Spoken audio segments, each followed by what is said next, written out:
त्यागाच्या परीक्षेतही यशस्वी झालास शनी.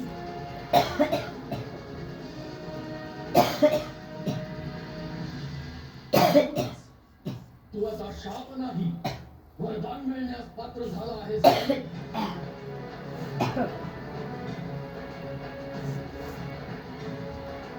मग तुला जे काही मागायचं असेल ते तू वरदान स्वरूप माझ्याकडून मागू शकतोस.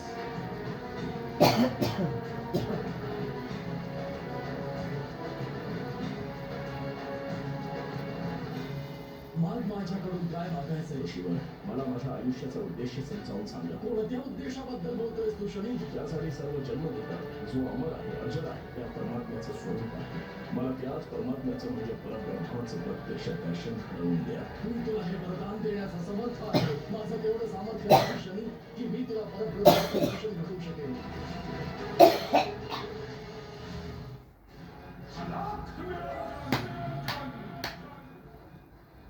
गोरक्ष मनुष्याला जी साधन संपत्ती दिली आहे त्याचा उत्तम उपयोग करता यायला पाहिजे. जशी पंचमहाभूत आहेत तशा निसर्गातल्या देवताही आहेत. त्यांचा अनादर मनुष्याने करू नये. फक्त तुला यापुढे एक नियम पाळायचा आहे. कोणता नियम? नाथ संप्रदायात एक नियम आहे. तो म्हणजे जे ज्ञान दिलं जाईल ते गुप्त ठेवायचं आहे. अभक्तापुढे ते ज्ञान सांगायचं नाही, नाहीतर ते महापाप ठरेल.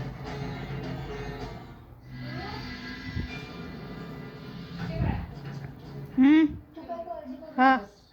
समजा पार पडतंय. अगं आमच्या विपदात पोर आहेच की.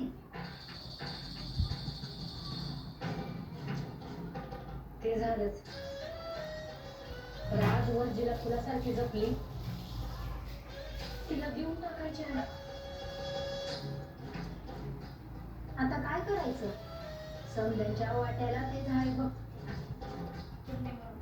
साधू पुढे त्याला निरावतीचे शास्त्री जाऊ देऊ.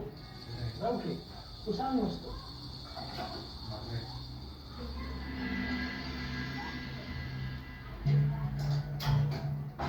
बा तू नव्हतं जाऊ.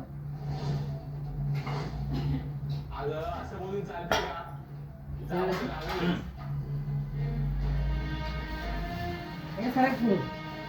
थांब मला करून दे आता. तर चाललं नाही का. तू गप्प बस. तुला जे काही तर ठेवून घेणार नाही.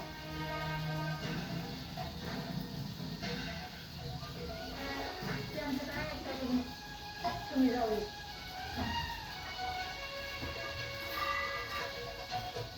बरं तू का नाही म्हणतेस गं? कारण मला अजून तिथे थांबायचं आहे. तर शिकायचं आहे. अगं काय शिकायचंय. चला मग बघूया राहिली. तुझी माझी भेट झाली. त्याला काहीतरी कारण आहे. माझ्याकडून तुला काहीतरी मिळणार आहे. फक्त तुला यापुढे एक नियम पाळायचा आहे. कोणता नियम?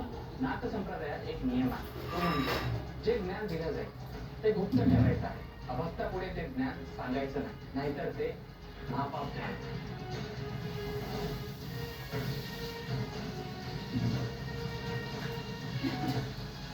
ते नाही सांगता यायचं.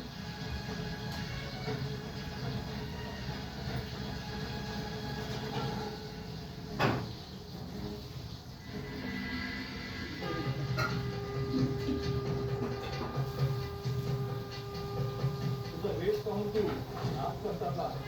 बरोबर ओळखलं आपण. पहिला माझ्यापासून 4 पावलं मागे हो. आपण असं का म्हणता. पाप नाही महापाप आहे ते. मी मीनदा श्री मच्छिंद्रनाथांचा मुलगा. अरे तू तर केवळ नाच पसारला नाहीस तर ज्यासाठी मी तुझ्यापासून दूर होतो त्याचा मूळ की तू.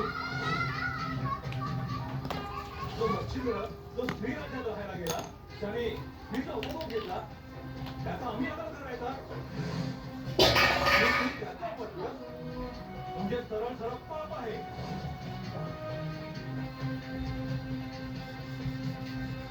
पिताश्री, तुम्ही अजून रागवला आहात का. मी नाही. मी तुझ्यावर का रागवेन.